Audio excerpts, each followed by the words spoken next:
নমস্কাৰ পুনৰ নতুন এটি ভিডিঅ'লৈ আপোনালোকৰ মাজত আহিলোঁ।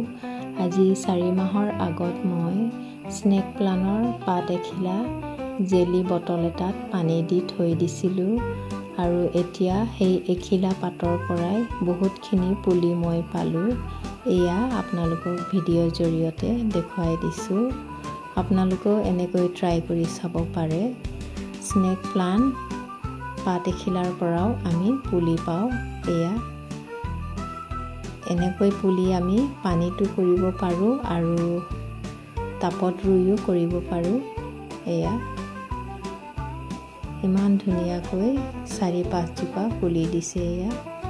আৰু এইখিনি এতিয়া মই টাবত ৰুই নিদিওঁ, কাৰণ এই বটলতেই চাবলৈ বৰ ধুনীয়া লাগিছে, গতিকে মই বটলতে পানী দি পেলাই থৈ দিম।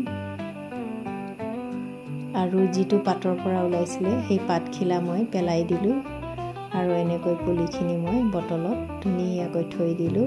এসপ্তাহৰ মূৰে মূৰে পানী সলাই থাকিব লাগে।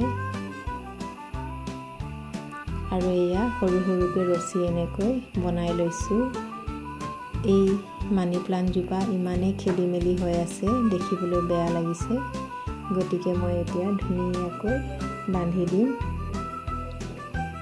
এই লাখুটিডাল মই নিজে ঘৰতে বনাইছিলোঁ নাৰিকল ৰছীৰে। এয়া মই এতিয়া ধুনীয়াকৈ বান্ধি দিছোঁ। এতিয়া চাবলৈ ধুনীয়া লাগিব। ফুলবিলাককো আমি পৰিপাটিকৈ ৰাখিলেহে দেখিবলৈ ভাল লাগে। খেলি মেলি হৈ থাকিলে মানে ধুনীয়া নালাগে।